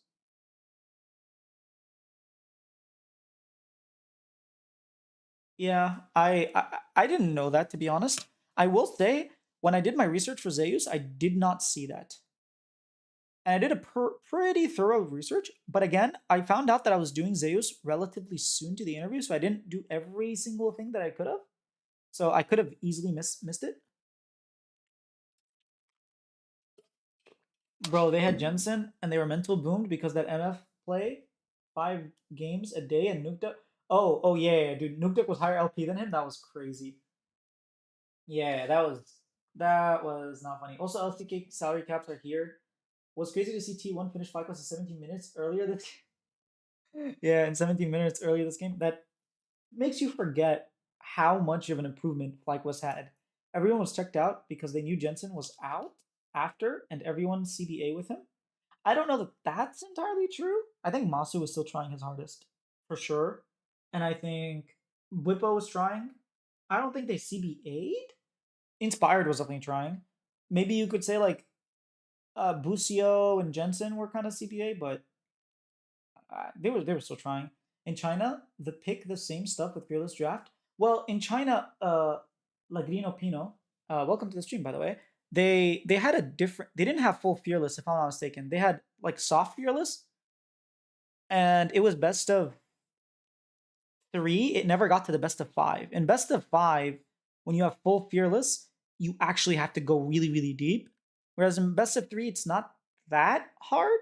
And the best of three was only the initial portions. It wasn't like all the whole thing. So they're the difference. It's a different type of fearless that we're gonna see in China. My hot take: this world's is Masu is a top 580 carry above Gala. Okay, that's disrespectful. That's just disrespectful. Above Jackie Love, I would agree with that. Jackie Love didn't have the greatest worlds, and Pays absolutely. Was he top five? Okay. Was he better than Light? No. Was he better than Elk? No. Was he better than Guma? No. Was he better than Pays? Yes. Was he better than what? Who are the other 80 carries? Was he better than Gala? I would say no. Gala had really good Swiss stage in my opinion. Um, was he better than what other teams are there? Am I missing FlyQuest? Hanwha Life? Was he better than Viper? No. I mean, I can see top five. I can see the argument for top five. To be honest, he was better than Jackie. Yeah, I would put him. No, I wouldn't put him there. I can see why that's a hot take. It's kind of hard. I think he's close. I would say top six. I don't know about top five. I don't think he was top five, but I would put him sixth. Why do you think he's better than Gala? Gala played so well. Um, this is from LS Stream verbatim from Whippo and Nuked Up on the Sackdown. Oh, I didn't realize Whippo was like CBA because he played fine the first series against PSG. It was weird because they beat PSG first time around and lost to them convincingly the second time. If you don't remember game one, they were winning and then Whippo like overextends and they lose and then they could just like completely collapse. And it looked really weird. I think Moscow was good, but his champ was Def Kaisa and his other eight tiers weren't as good. I agree. I think Kaisa was incredible. He had really, really good Kaisa. And I think he had a good Ezreal, but I don't even remember if he played Ezreal too much. He had a very good Ash. His Ash was clean. Come on, his arrows, his Ash was clean. Gala, Viper, Elk, Guma, Light. Yes, I think those are the top five. And then sixth is is Masu. I think Masu was the sixth best AD carry at Worlds. Because I think he outperformed like Hansama, he outperformed um aiming, he outperformed everyone else, in my opinion. He about outperformed Yon, he outperformed everyone. Did Knight Silence impress you more or Fakers? Okay, obviously Faker. That one play that Faker made impressed me way more than what Knight did. But in general, like game one, Knight Silas kind of destroyed Faker. He was doing illegal things, bro. But the what Faker did on Silas that game four was otherworldly.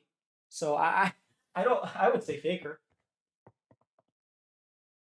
What do you think, Joseph? Because I like where your head's at with that question. I can see what you're trying to do. You're like the super high peak of Faker, or like the much higher floor of Knight. Whippo was not happy that Jensen was playing less than 5 games a day, and the whole culture is similar to the TL grind mindset from EU: spam solo queue, or else you're not working. Yeah, he was the main driving force behind Jensen getting kicked. I knew that. I just didn't know that he was like CB8 at MSI. I just thought like he was really pissed at him, but he still played his game. I think playoffs LNG was just disappointing. That's true. Unsure what that bot lane thought. What the bot lane though? Unsure, I guess, about the bot lane. Hmm. Oh, yeah, sorry. This goes back to MSI. Inspired was okay with leaving him on until the end of the year. Unsure what the bot lane thought. Okay, I understand what you're saying, Mix. It's because both of you, Mix and MGL, start with M, and my brain is like a potato right now. Dude, today was exhausting. I'll finish reading comments and then I'll say why it was so exhausting. Oh yeah, I forgot about Ash, but his Ezreal was okay. His Kalista was a step down from the others. I think domestically he had really good Kalistas, but like he was playing Kalista into really hard comps. So I actually don't think his Kalista was bad. It was just like really hard situations for him to play. I don't know if anyone has said it, but wasn't Whippo troll picking Set into Genji game four against them? You mean game five, right? Because game Set was game five. It wasn't a troll pick. It was the draft was already kind of over when they saw the Smolder, and they were like, the only thing we can do to win is to heavily index into early game, and so let's pick set. So I don't know that it was like Whippo trolling or anything, as much as it was this is our only option because if we get outskilled, we lose.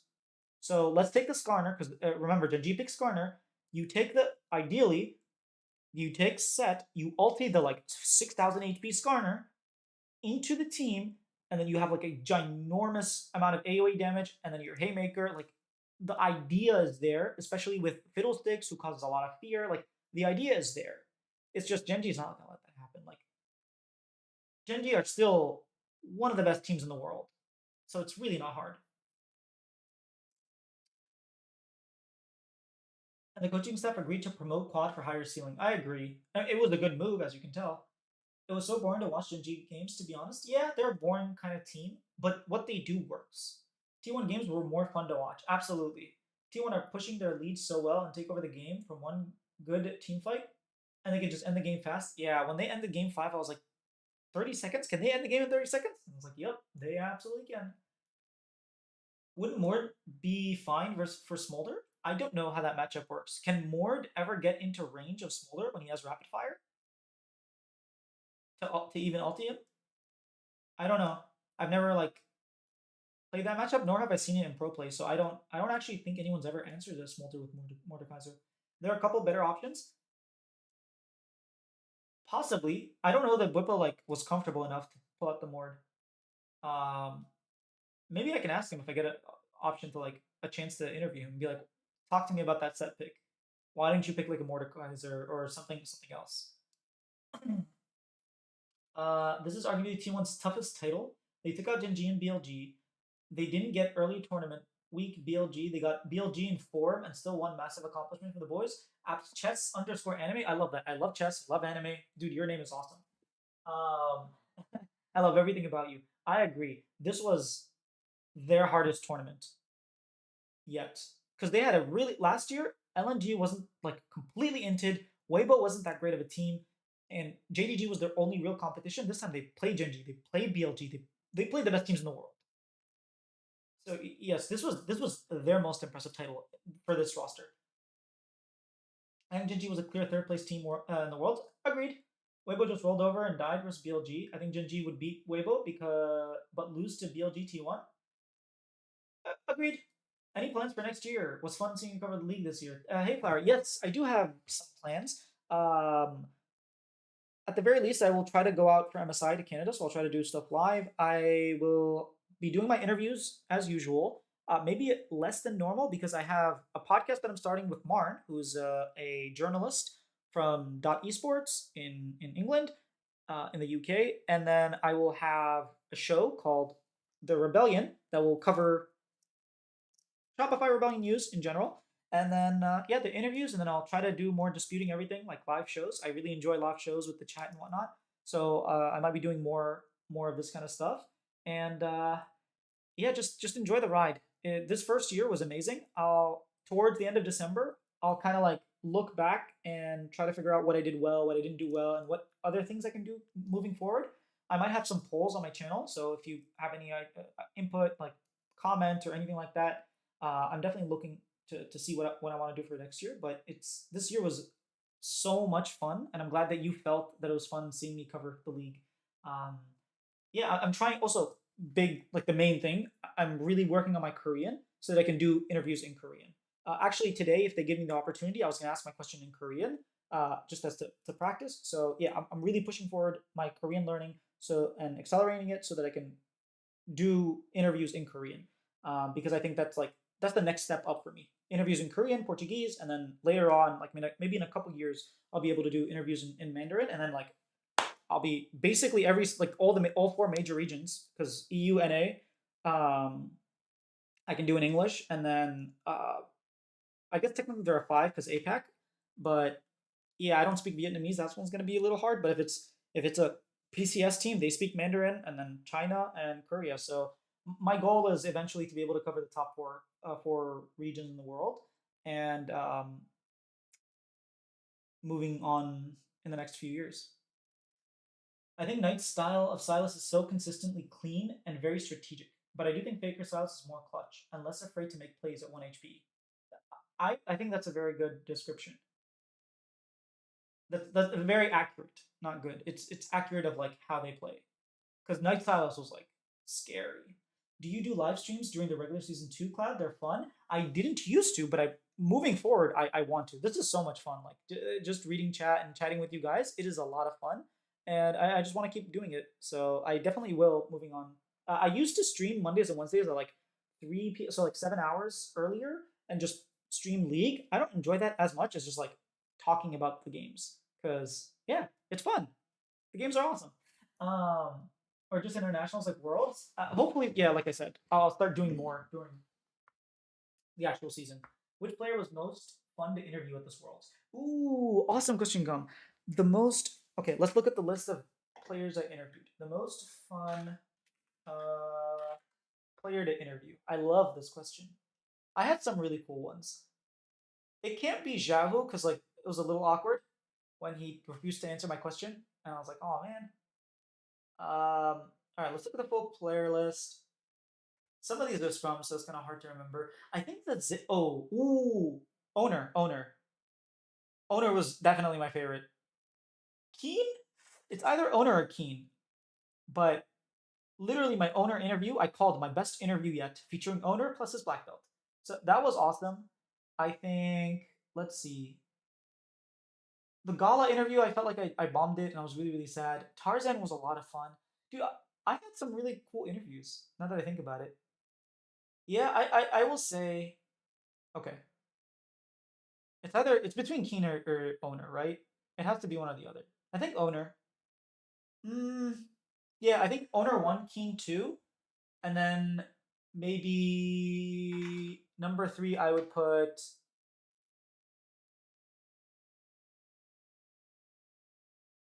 number three. I would put 369 was kind of nice too. It's hard, man. It's hard to pick. You're making me pick.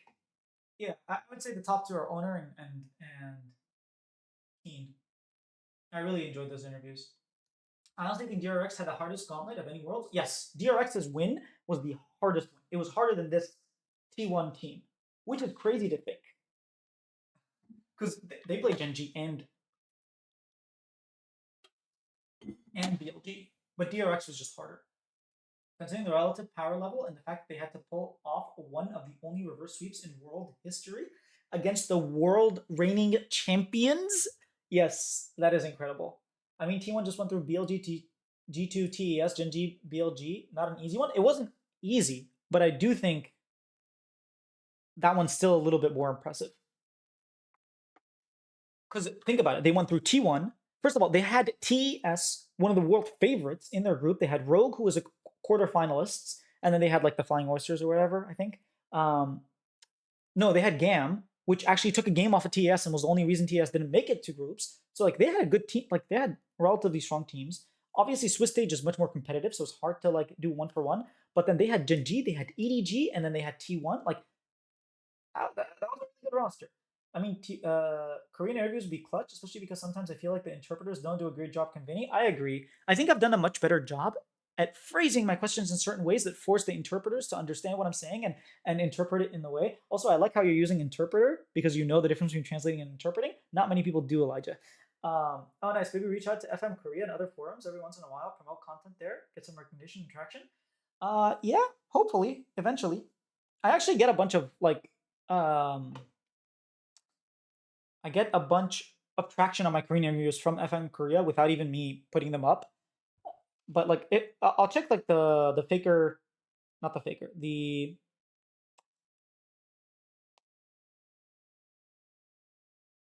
where is it? Oh, interesting. This thing hasn't been posted on FM Korea at all. Normally, like when I post stuff, I'll see like, oh, you got a bunch of views from FM Korea, and be like, oh, okay. If I look at the T1 press conference, did I get anything from FM Korea?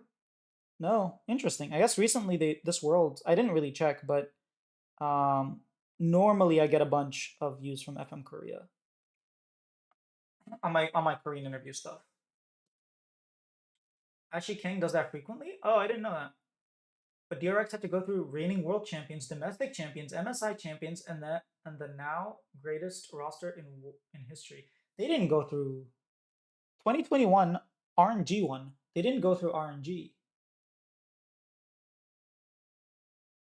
DRX didn't go through RNG. They had TES on the roster. They played EDG. Yeah, they didn't play. Yeah, saw owner interview. It was fun to watch. Keep up the good work, Mr. Cloud. Thank you, Gum. Isn't the same? It's just that T1 can't face themselves. I like that. I like that, Kenneth. It's just T1 can't face themselves. I mean, they could. RNG and plans. Ah, I forgot about that. What's up, Cloud? What's up, Turd? What's up, Turd-a-many? How you doing? Also, DRX is more impressive since they played more games since they had to go through play-ins. But the teams themselves are similar strength. RNG and play-ins. I would say DRX just because they were also not favorites in many of those matches. Going into finals, no one even expected them to win. Going into quarterfinals, no one expected them to win. Semifinals, they were like 4th seed versus 1st seed, which is kind of what happened with T1 this year, but at least it was like people were saying, hey, it's closer. Which I guess is more of expectations, not harder road, but the disparity and the amount that they had to clutch up. I mean, T1 did have to clutch up too. I think it's a little bit tainted because T1 won 2023 and everyone was like, oh, they're just going to pull a 2023 T1 and like absolutely turn up at Worlds. You can never count out T1 at Worlds. So I think that makes it feel like, oh, it was a little bit more expected. And maybe therefore a little bit easier because they're a better team. But Gen G is like one of the best teams of all time. But Gen G did throw a little bit. I guess Scout did kind of into Zeka. Yeah, I mean, they're kind of close.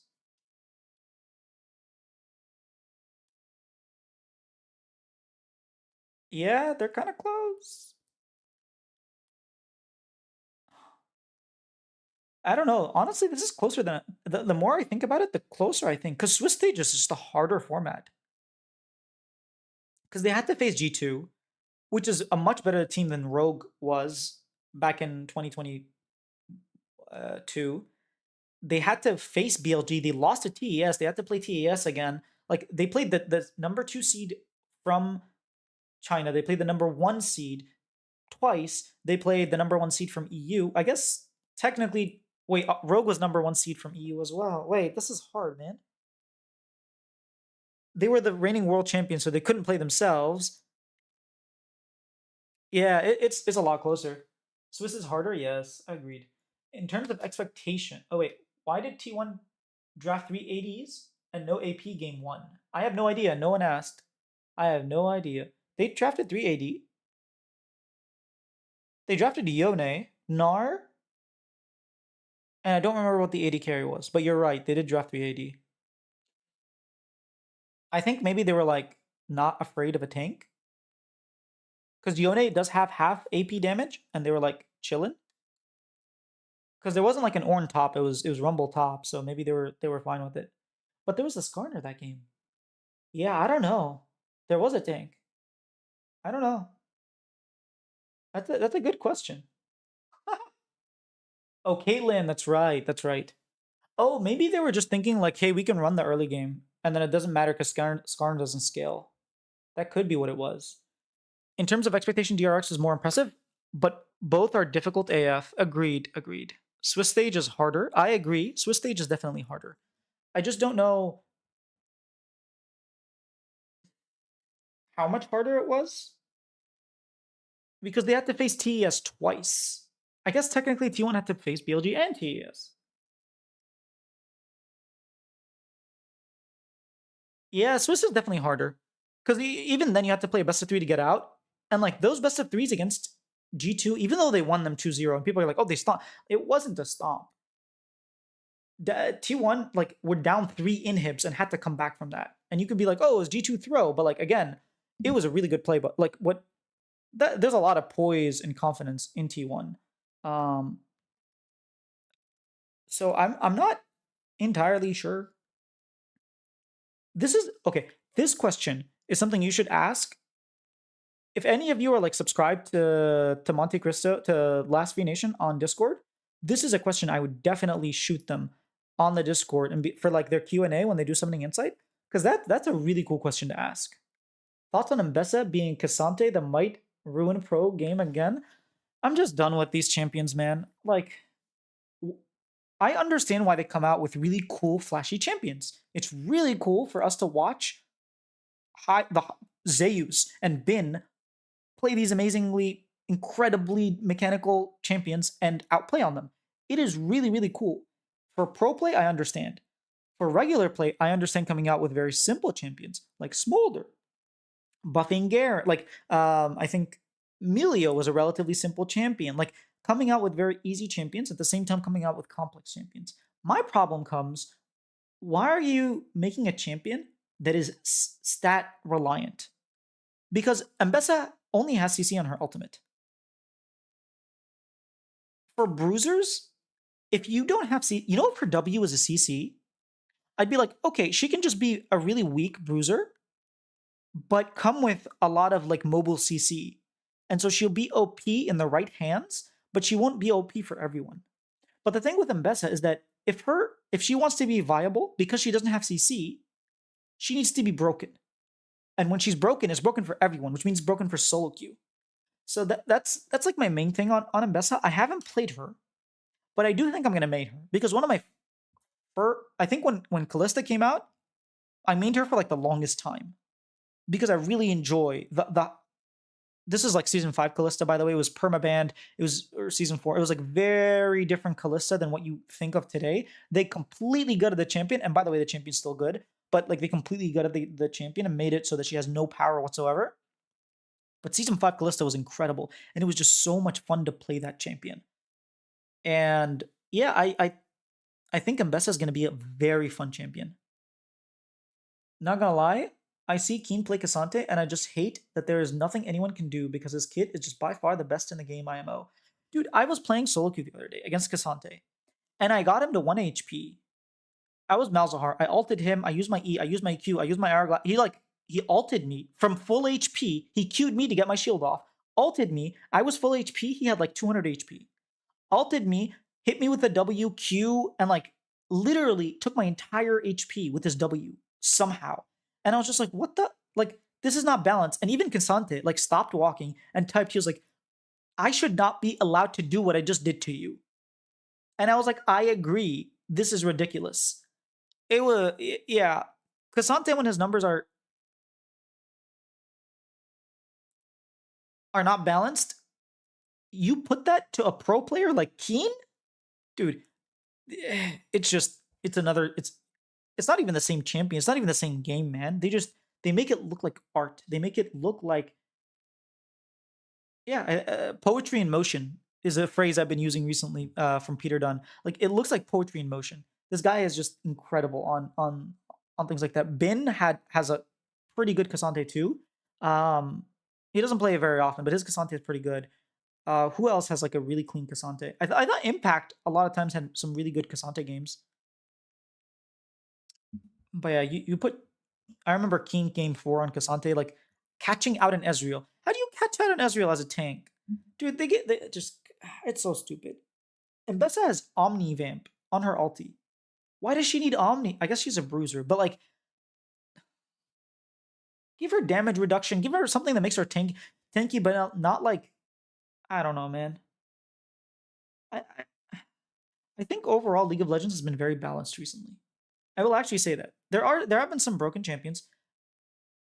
I think in summer is when like the AD carries started getting very strong, and like that was not as balanced as 2023. I felt like the game was very balanced. 2024 spring, I felt like the game was quite balanced. Which, especially in solo queue, you could play anything you wanted. Almost everything was like okay, if not good. And I felt like they kind of broke it recently, and I feel like Mbessa is just going to keep pushing it that way. Her having energy restoration that vastly outscales her costs too. Yeah, the other thing is like, at least the Kali can burst someone down and then run out of energy and have to retreat and be useless. Mbessa just like, as long as she autos you, she never runs out of energy. I swear most champs look crazy in pro play, like solo queue. Ashe versus pro play Ashe. Solo queue Ash versus pro play Ash is nasty, dude. When you see Guma, when you see Elk, when you see Viper, when you see like Masu play Ash, they just do things that the champion doesn't do. It looks like they have a damage buff. The difference is stark. It is. It's actually just a different champion. The way they use it, the way they utilize it. Aurora is another thing. I play Aurora in ARAM. Dude, I feel so useless. Don't get me wrong. I'm always like 18 kills because her numbers are busted. She's like a broken champion. But I feel not like a god like when you see Keen play Aurora. Or when you see these pro players play Aurora, like when you see Xiaohu play it, it just feels like there's nothing the enemy team can do to exist. And like when I'm playing it, I have to outplay and I'm dying, and it's like it's just a broken champ. But in their hands, it's like God. Silas too. Oh, dude, my dude, yes, Silas is a great example. My Silas hits like his chains and are still on the ground. Wait, hits. Wait, my Silas hits like his chains are still on the ground versus Faker two shotting L. Yes, yes, dude. I, yeah. Also, I noticed this in pro play. When I use Silas E, like the chains part, it has like a what 300 unit distance. But pros when they do it, the chains are like incredibly large, like this long, like twice as long as the chains that I can see. And like I've measured it one time. I'm like, why is their chains way longer than mine? I dude, they understand. I think I was telling 369 this, but I was saying like when you play, I don't remember what champion, but when you play that champion and when I play it, it just looks like you have extra hitbox.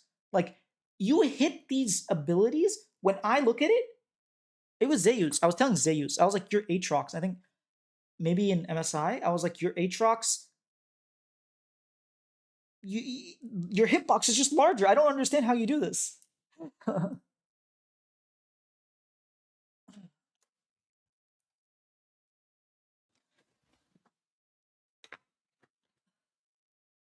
Lol, the pros chain way longer than mine is crazy, bro. This is League of Legends. Wayne. This is League of Legends we're talking about here. All right. Nothing I said can be taken or misconstructed or looked at in a sus light.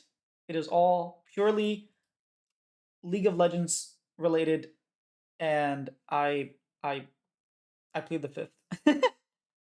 I have never been in a urinal with any of the T1 players, so I cannot comment on anything.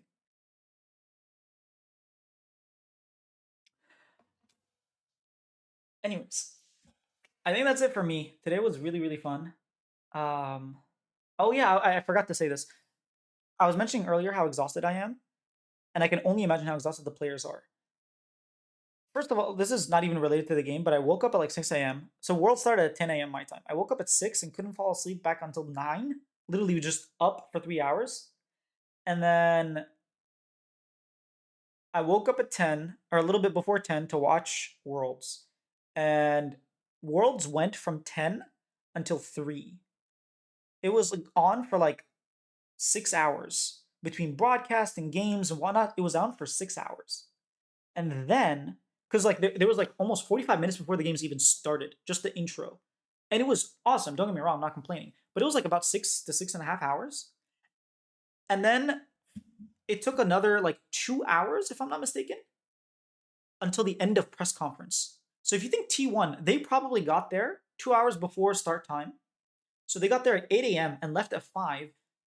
That's 9 hours. They were there for like, is that 9 hours or do I not know how to count? That's 5 hours here and 3 hours here.